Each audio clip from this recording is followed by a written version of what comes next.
Hello बच्चों, आपका स्वागत है आपके अपने YouTube चैनल गुरुकुल एकेडमी पर। बच्चों, आज के वीडियो में प्रश्नावली 13 के क्वेश्चन नंबर 6, 7 और क्वेश्चन नंबर 8 को सोल्व करेंगे, क्योंकि प्रश्नावली 13.2 में 3 क्वेश्चन और बच गया है। इन तीनों क्वेश्चन को सोल्व करके प्रश्नावली 13.2 को समाप्त कर देंगे, फिर अगले प्रश्नावली की ओर चलेंगे।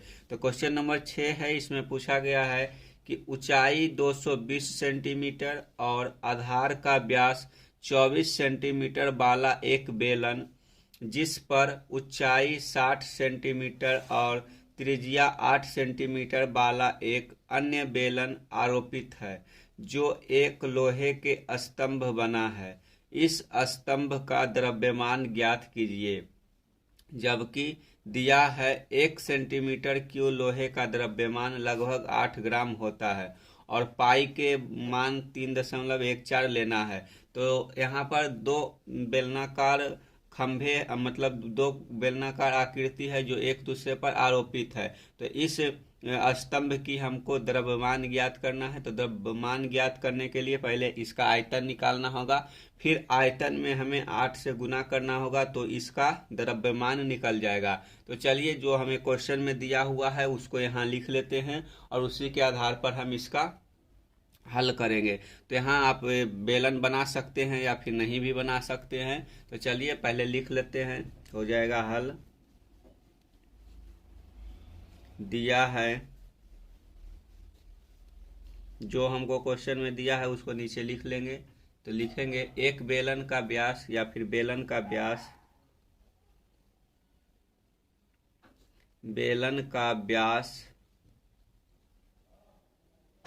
बेलन का व्यास बराबर 24 सेंटीमीटर है, जो बड़ा वाला बेलन है।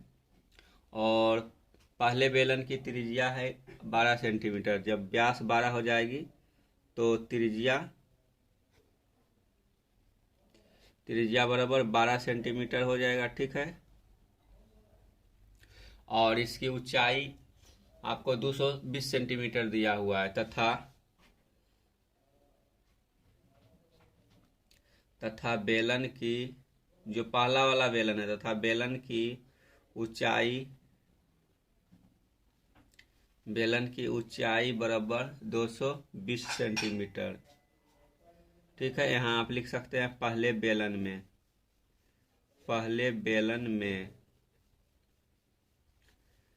ठीक है। पहला बेलन में इतना हो गया। और पहले बेलन का आयतन निकाल लेंगे। तो यहाँ लिखेंगे पहले बेलन का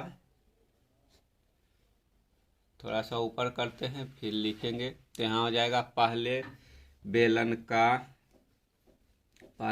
का आयतन बराबर क्या हो जाएगा? तो आयतन बराबर हो जाएगा पाई आर स्क्वायर एच होता है बेलन का आयतन। तो यहाँ पाई का मान अभी नहीं लिखेंगे, तो लिखेंगे बराबर पाई हो जाएगा आर स्क्वायर के जगह पर 12 हो जाएगा, तो गुने 12 स्क्वायर हो जाएगा, या फिर गुने 12 लिख सकते हैं, और गुने 220 हो जाएगा इसकी हाइट। तो बराबर हो जाएगा। तो जब गुना होगा तो गुना होने के बाद हो जाएगा पाई, ये हो जाएगा 12 गुने 12 144, ठीक है, और गुने 220। तो ये जब आपस में गुना होगा तो इसका मान निकल कर आएगा आपको 3840 पाई सेंटीमीटर क्यूब। क्योंकि अभी पाई नहीं काटे हैं, ये अगला आएगा उसमें भी पाई जोड़ देंगे, उसके बाद हम इसका ज्ञात कर लेंगे मान। आगे लिखेंगे दूसरे बेलन की त्रिज्या। दूसरे बेलन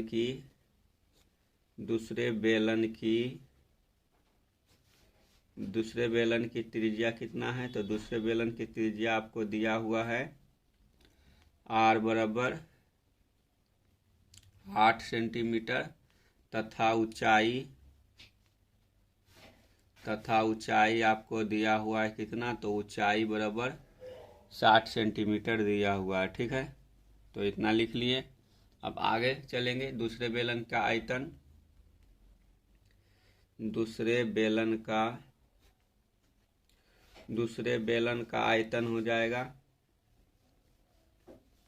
आयतन बराबर पाई आर स्क्वायर बड़ा वाला एच हो जाएगा, क्योंकि यहाँ बड़ा वाला लिखे हैं, यहाँ एच हो जाएगा। अब बराबर हो जाएगा पाई आर स्क्वायर की जगह पर 8 हो जाएगा, 8 गुने 8, ठीक है, और गुने एच की जगह पर 60 हो जाएगा, ठीक है।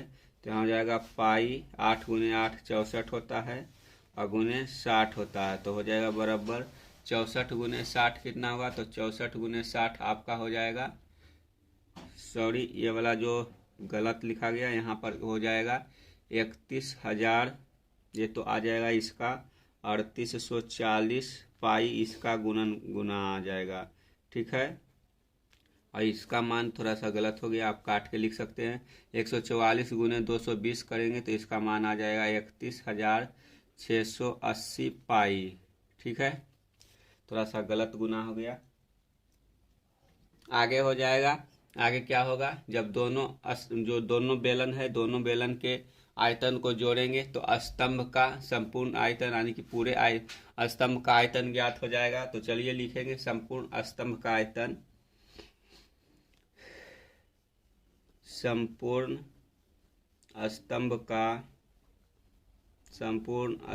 का आयतन, संपूर्ण स्तंभ का आयतन बराबर हो जाएगा 31,680 पाई प्लस 3840 पाई, ठीक है। इसको जोड़ देंगे तो जोड़ने के बाद ये कितना आएगा, तो जोड़ने के बाद ये आ जाएगा आपका बराबर हो जाएगा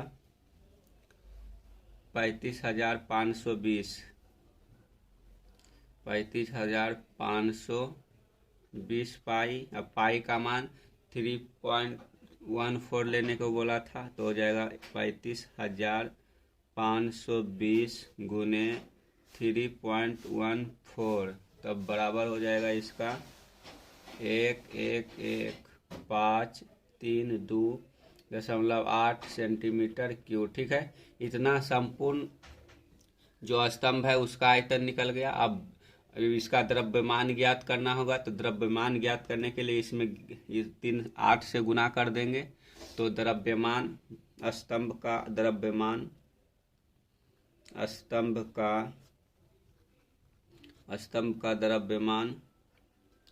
द्रव्यमान बराबर हो जाएगा कितना, तो 111532.8 गुने 8 हो जाएगा, इतना ग्राम, ठीक है। तो इसका द्रव्यमान निकल कर कितना आ जाएगा, तो इसका द्रव्यमान निकल कर आ जाएगा आपका 8926262.4 ग्राम, ये निकल कर आ गया उसका टोटल द्रव्यमान, ठीक है। और इसको जब हम 1000 से भाग दे देंगे तो ये केजी में आ जाएगा। तो केजी में निकालने के लिए हमको क्या होगा, इसमें 1000 से भाग देना होगा, तो यहाँ लिखेंगे बराबर 89262, ठीक है, 0.4 बटे इसमें 1000 से भाग दे देंगे, 1000 से भाग दे देंगे तो ये बराबर आ जाएगा कितना, तो बराबर आ जाएगा 892.26 केजी आ जाएगा, ठीक है। इतना हो गया, आप यहाँ लिख सकते हैं। अतः दिख रहा है, अतः स्तंभ का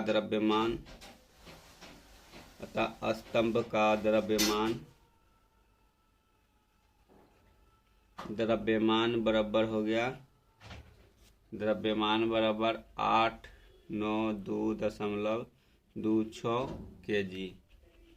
आपका आंसर इतना आ गया। आप बुक में से क्वेश्चन को आंसर में ला सकते हैं, ये आंसर इतना आया या नहीं। तो आपको ये क्वेश्चन समझने में कोई दिक्कत नहीं होगा, आप फिर से एक बार क्वेश्चन को देख सकते हैं। आपको जो क्वेश्चन में पूछा हुआ है आप फिर से पढ़ सकते हैं। यहाँ बड़ा वाला बेलन का व्यास 24 सेंटीमीटर है, तो त्रिज्या 12 सेंटीमीटर हो जाएगा, और बेलन की ऊंचाई 220 सेंटीमीटर दिया हुआ है। तो पहले बेलन का आयतन होता है, यानी कि बेलन का आयतन होता है पाई आर स्क्वायर एच, तो यहाँ पाई गुने 12 हो जाएगा, और 220 जब इसको गुना करेंगे तो आपस में हो जाएगा 31,680 पाई। यहाँ पहले गलत गुना हो गया था, जो गुना किए थे, हम पहले गुना करके रखे थे, यानी कि जो क्वेश्चन हम आपको बताते हैं पहले क्वेश्चन बना के देखते हैं कि किस प्रकार से बनेगा, उसके बाद आपको बताते हैं। तो जो पहले गुना करके रखे थे वो इसके स्थान पर मतलब जो लिखा हुआ था वो दिख गया था, इसलिए यहाँ गलत से लिखा गया था।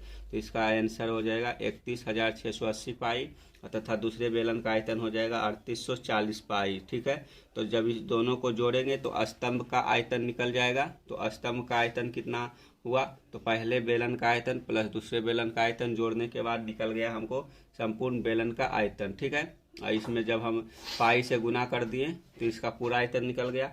और स्तंभ का द्रव्यमान निकालने के लिए हमको इसके आयतन में से 8 से गुना करना होगा, क्योंकि क्वेश्चन में लिखा हुआ है 1 सेंटीमीटर क्यूब बराबर 8 ग्राम होता है। ठीक है, तो इसको जब हम द्रव्यमान निकालें तो वो स्तंभ का पूरा द्रव्यमान निकल गया 892.26 kg, यानी कि जो स्तंभ है वह उसका टोटल भार 892 kg है। ठीक है, तो ये आपका आंसर निकल गया। तो चलिए अब चलते हैं अगले क्वेश्चन की ओर।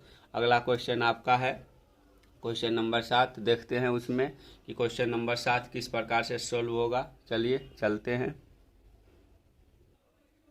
चलो बच्चों, क्वेश्चन नंबर 7 को देख लेते हैं। तो क्वेश्चन नंबर 7 है, इसमें पूछा गया है कि एक ठोस में ऊंचाई 120 सेंटीमीटर और त्रिज्या 60 सेंटीमीटर वाला एक शंकु सम्मिलित है, जो 60 सेंटीमीटर त्रिज्या वाले एक अर्धगोले पर आरोपित है। इस ठोस को पानी से भरे हुए एक लंबवृत्तीय बेलन में इस प्रकार सीधा डाल दिया जाता है कि बेलन की तली को स्पर्श करे। यदि बेलन की त्रिज्या 60 सेंटीमीटर है और ऊंचाई 180 सेंटीमीटर है तो शेष बचे पानी का आयतन ज्ञात कीजिए।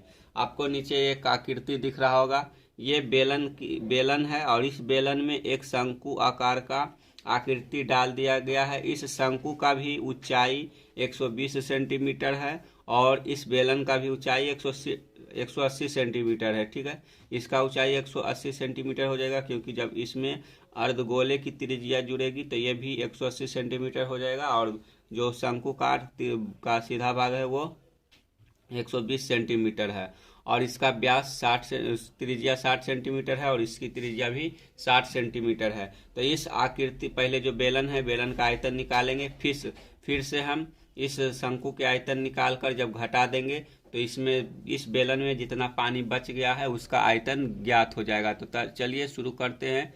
तो यहाँ लिखेंगे बेलन की त्रिज्या, हल हो जाएगा, दिया है जो दिया हुआ है क्वेश्चन में उसको यहाँ लिख लेंगे। तो यहाँ लिखेंगे बेलन की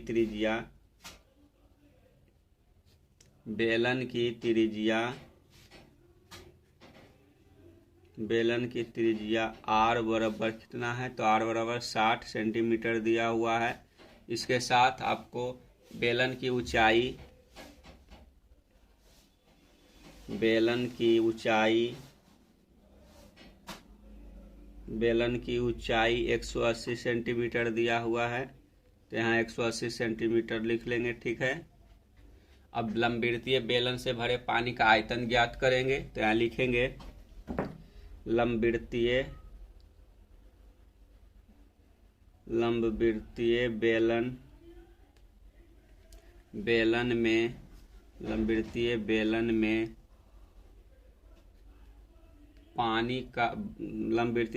में भरे पानी का आयतन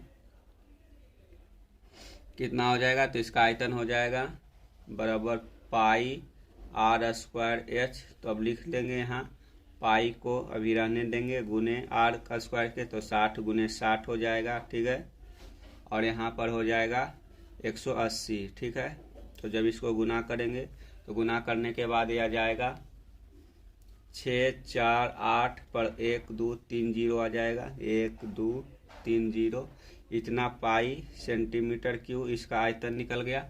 आगे लिखेंगे शंकु में, तो शंकु का त्रिज्या कितना दिया हुआ है, तो यहाँ लिखेंगे दिया है शंकु की त्रिज्या शंकु की त्रिज्या हो जाएगा वही 60 सेंटीमीटर। त्रिज्या आर, बड़ा आर मान लेते हैं, तो यहाँ 60 सेंटीमीटर हो जाएगा, ठीक है। और शंकु की ऊंचाई तथा शंकु की ऊंचाई कितना है, तो शंकु की ऊंचाई हो जाएगा 120 सेंटीमीटर, ठीक है। तो h बराबर 120 सेंटीमीटर हो गया। अब शंकु का आयतन ज्ञात करेंगे। तो शंकु का आयतन क्या होता है, लिखेंगे शंकु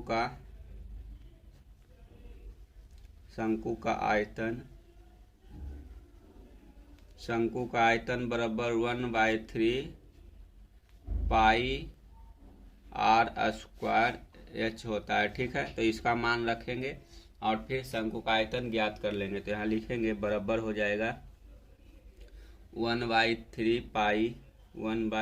पाई आर स्क्वायर की जगह पर 60 हो जाएगा, 60 गुने 60, और h की जगह पर 120 हो जाएगा, ठीक है। जब इसको गुना करेंगे तो गुना करने के बाद आ जाएगा, यहाँ आप काट सकते हैं, तो ये हो जाएगा 20 तिया 60। तो यहाँ हो जाएगा कितना, 6 दूनी 12 हो जाएगा। तो लिख लेंगे पाई गुने 20 गुने 60 गुने 120। तो इसको जब हम गुना करेंगे तो गुना करने के बाद इसका टोटल मान आ जाएगा 106 दूनी 12, 12 दूनी 44, 12 गुने 12 144 पर 144 1 2 3 0 आ जाएगा, ठीक है। इतना पाई सेंटीमीटर क्यूब आ जाएगा। अब अर्धगोले का आयतन ज्ञात करेंगे। जो फिगर में अर्धगोला है उस अर्धगोले का आयतन निकालेंगे। तो अर्धगोले का आयतन होता है कितना, अर्धगोले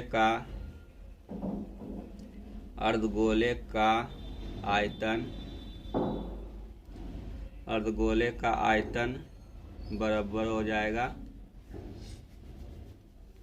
2/3 पाई आर क्यूब, ठीक है। तो इसका मान रखेंगे तो कितना हो जाएगा, बराबर हो जाएगा 2/3 पाई और इसका त्रिज्या 60 का क्यूब, तो बराबर हो जाएगा, ये कितना हो जाएगा, तो इसका मान भी आ जाएगा 144 पर 3 0, इतना पाई सेंटीमीटर क्यूब हो जाएगा, ठीक है। तो शंकु और जो शंकु है वो अर्धगोले पर अध्यारोपित है, तो इसका आयतन हो जाएगा शंकु का आयतन प्लस अर्धगोले का आयतन। तो दोनों का आयतन निकाल देंगे। तो शंकु और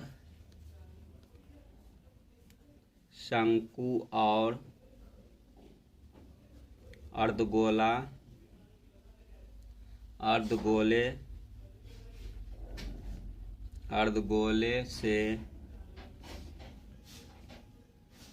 बना ठोस का आयतन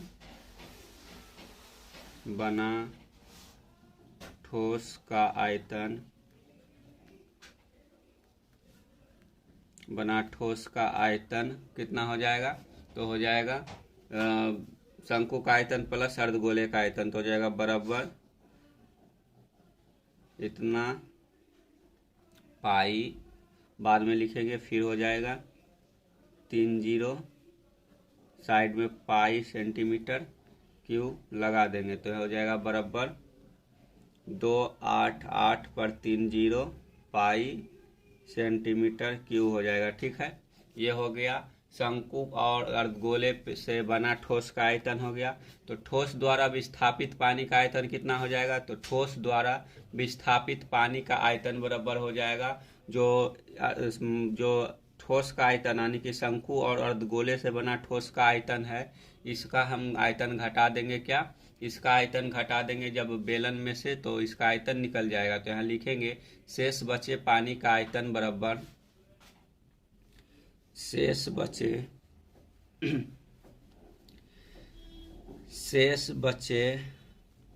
पानी का आयतन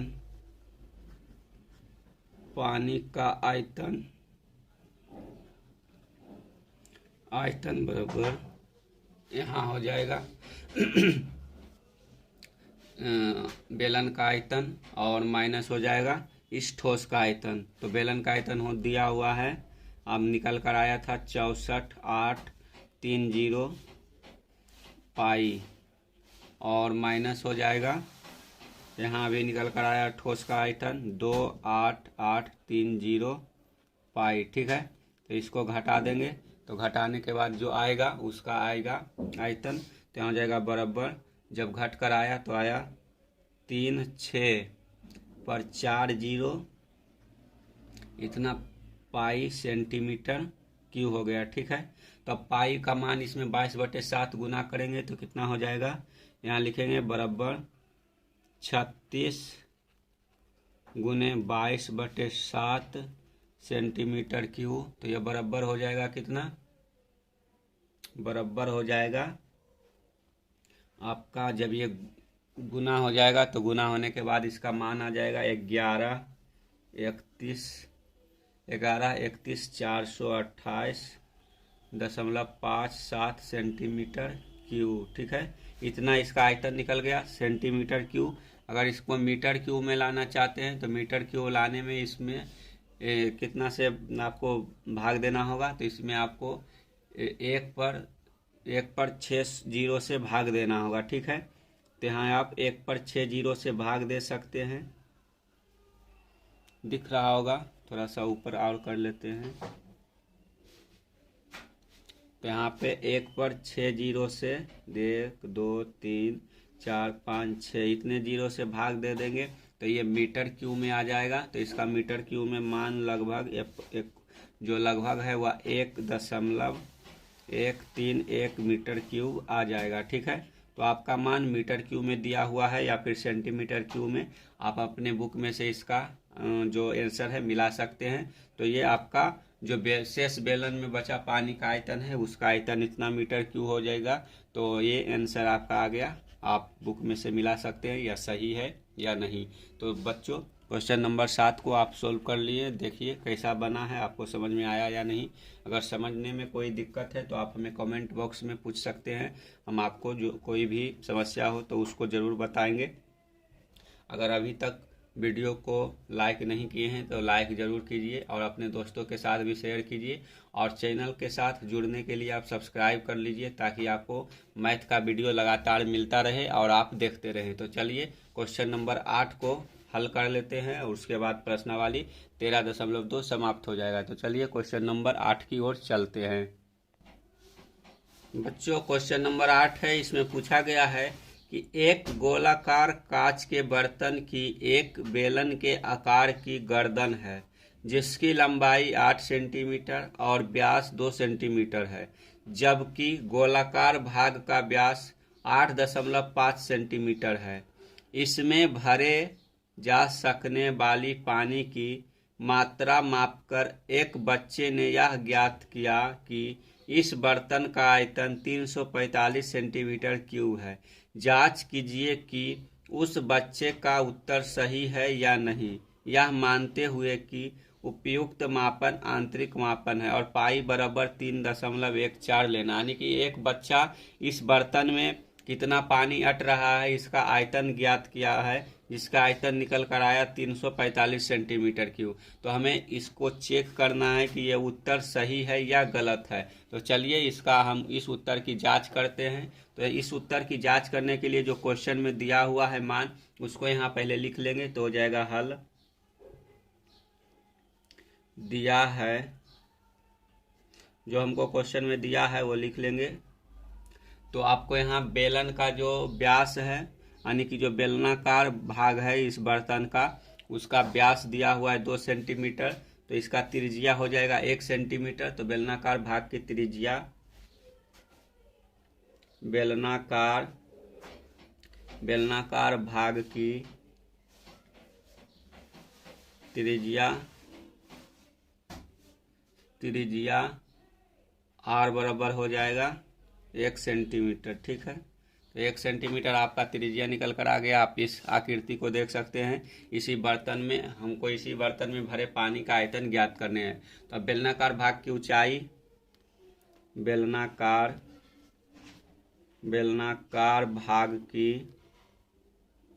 भाग की ऊंचाई 8 सेंटीमीटर है। ऊंचाई यानी कि एच का मान 8 सेंटीमीटर है। ठीक है, 8 सेंटीमीटर दिया हुआ है। तो बेलनाकार भाग का आयतन, बेलनाकार भाग का आयतन, बेलनाकार भाग का आयतन क्या हो जाएगा? तो बेलनाकार भाग का आयतन बराबर होता है पाई आर स्क्वायर एच। तो पाई आर स्क्वायर एच को करेंगे तो क्या हो जाएगा? पाई गुने 1 का स्क्वायर गुने 8। तो इसका मान निकल कर आ गया 8 पाई सेंटीमीटर क्यूब। ठीक है, अब जो गोलाकार भाग है उसका हम मान ज्ञात करने, तो गोलाकार भाग का जो व्यास है 8.5 सेंटीमीटर दिया हुआ है। ठीक है, तो इसका त्रिज्या कितना आ जाएगा? तो इसका त्रिज्या आ जाएगा आपका 17, जो मतलब कि 8.5 में हम 2 से भाग देंगे तो उतना आ जाएगा इसका त्रिज्या। ठीक है, तो चलिए लिख लेते हैं गोलाकार भाग का त्रिज्या, गोलाकार भाग का, पहले व्यास लिख लेते हैं, भाग का व्यास बराबर दिया हुआ है 8.5 सेंटीमीटर। ठीक है, तो त्रिज्या हो जाएगा कितना? तो त्रिज्या बराबर हो जाएगा आपका यहाँ 8.5 में 2 से भाग देंगे, 8.5 बटे 2, या आपको इसको इस रूप में लिख सकते हैं 17.4 के रूप में भी लिख सकते हैं। दोनों बराबर है, क्योंकि इस रूप में हम लिखेंगे तो क्वेश्चन सोल्व करने में आसानी होगा, इसलिए ऐसा लिखे हैं। तो आगे हो जाएगा गोलाकार भाग का आयतन, गोलाकार भाग का आयतन, गोलाकार भाग का आयतन क्या हो जाएगा? तो आयतन बराबर हो जाएगा आपका 4/3 पाई, 4/3 पाई आर क्यूब। ठीक है, तो अब इसको गुना कर लेंगे तो हो जाएगा बराबर 4/3 पाई आर क्यूब के स्थान पर 17/4 लिखेंगे, 17/4 क्यूब सेंटीमीटर क्यूब हो जाएगा। तो बराबर हो जाएगा 4/3 पाई, इसका मान निकल कर आ जाएगा आपका कितना? 17/4 गुने 17/4 3 बार कर देंगे, 17/4 गुने 17/4 गुने 17/4। तो 17 का क्यूब होता है कितना? तो 17 का जो क्यूब है वो लिखेंगे, उसके बाद 4 से गुना कर देंगे। तो इसको पूरा गुना करने के बाद आपका आ जाएगा 4913/48 आ जाएगा। ठीक है, 48 पाई सेंटीमीटर क्यूब आ गया, इतना निकल गया। बर्तन का आयतन कितना हो जाएगा? तो गोलाकार भाग का आयतन प्लस बेलनाकार भाग का आयतन। ठीक है, नहीं दिख रहा था तो आप फिर से यहाँ से देख लीजिए। जो गोलाकार भाग है, गोलाकार भाग का आयतन 4/3 पाई आर क्यूब होता है। 4/3 पाई को आर के जगह पर हम 17/4 लिख दिए, इसका क्यूब कर दिए। तो 4/3 पाई गुने 17/4 गुने 17/4 गुने 17/4, जब इसको पूरा को गुना किए 4 गुने 17 गुने 17 गुने 17 जब किए तो इसका मान आ गया 4913। अब बटा हो जाएगा 3 गुने 4 गुने 4 गुने 4 किए तो 48 आ गया, यानी कि 4 तिया 12, 12 का 12 36 12 चौक 48 आ जाएगा। ठीक है, इस प्रकार से हम इसका मान निकाल लिए। आगे हो जाएगा क्या? सॉरी, थोड़ा सा लगता है कुछ गड़बड़ हो रहा है यहाँ। जब इसको हम गुना करेंगे तो क्या हो जाएगा? 4 गुने 4 16, 16 चौका 64, 64 गुने 3 करेंगे तो हो जाएगा कितना? 4 तिया 12, बाकी 1 छोतिया 18, छोतिया 18 19, 192 यहाँ आ जाएगा। लगता है कुछ गलत हो गया है, सॉरी। यहाँ मतलब थोड़ा सा काटने के बाद इतना आया है, तो आप इतना लिख सकते हैं, यानी कि ऊपर नीचे काटे हैं। ठीक है, तो आप इस रूप में भी लिख सकते हैं। यहाँ 48 हो जाएगा, रहने दीजिए। आप अगर पूरा इसका गुना करना चाहते हैं तो पूरा गुना करके ऊपर, और जो कटने के बाद आ जाएगा, कटने के बाद आ जाएगा 4913/48 पाई सेंटीमीटर क्यूब। ठीक है, तो आगे निकालेंगे बर्तन का आयतन क्या हो जाएगा? तो बर्तन का आयतन बराबर लिखेंगे बर्तन का आयतन, क्योंकि यहाँ से आप देख रहे हैं 1 पाई 1 4 कट गया, ठीक है। तो यहाँ पर 17 गुने 17 हुआ और नीचे पर 4 गुने 3 हुआ, ठीक है। तो इसका मान 48 आ गया।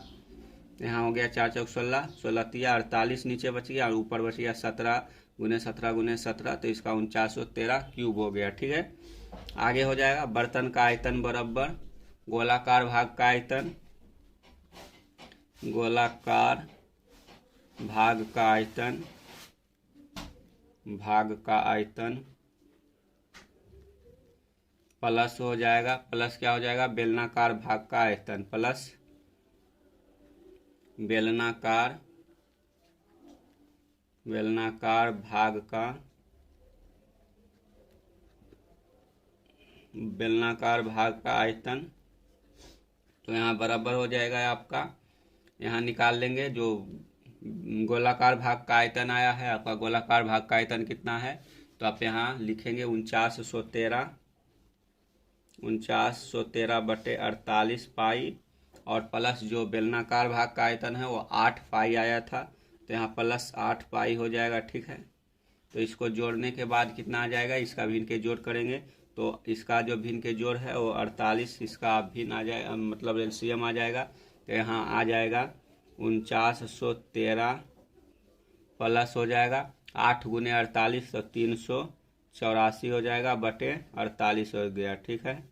इतना पाई हो जाएगा, ठीक। तो इसको जब पूरा सोल्व करेंगे तो पूरा सोल्व करने के बाद आ जाएगा कितना, तो आपका आ जाएगा, जोड़ेंगे ऊपर तो आ जाएगा 5297 बटा नीचे 48 बट गया और पाई हो जाएगा, ठीक है। तो पाई का मान हमको क्वेश्चन में 3.14 लेने के लिए बोला गया, तो हो जाएगा बराबर 5297 बटे 48 गुने 3.14 सेंटीमीटर क्यूब होगा। तो यह बराबर हो जाएगा कितना, तो यह बराबर जब गुना हो जाएगा तो गुना होने के बाद ऊपर हो जाएगा 16,632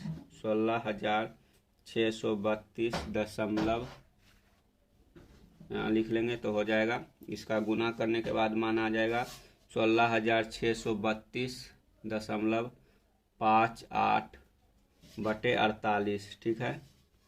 इस रूप में आ गया।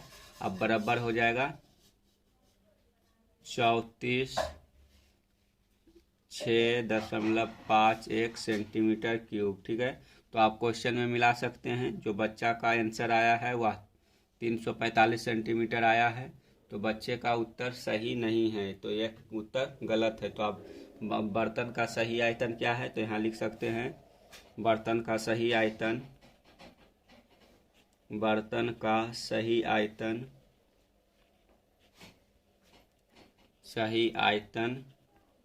बराबर हो जाएगा 34,6.51 सेंटीमीटर क्यूब, इतना हो जाएगा। बच्चे का जो आयतन है वो कम था, इसलिए यह सही आयतन इतना हो जाएगा।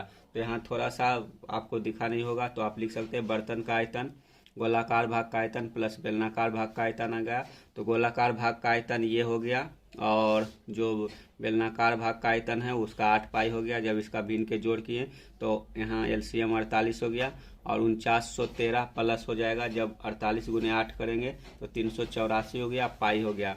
तो इसमें पाई का मान 3.14 से गुना करना था, तो गुना करने के बाद इसका मान आ गया 16,632.58 बटे 48। तब इसका हम भाग किए तो आ गया 346.51 सेंटीमीटर क्यूब, जो कि बर्तन का सही आयतन है। तो इस प्रकार से प्रश्नावली 13.2 के सभी क्वेश्चनों को समाप्त कर लिए। तो अगले वीडियो में हम प्रश्नावली 13.3 के क्वेश्चनों को सॉल्व करेंगे। तो चलिए मिलते हैं अगले वीडियो के साथ, तब तक के लिए धन्यवाद। आप इसी प्रकार से जुड़े रहिए और अपनी तैयारी को मजबूत करते रहिए।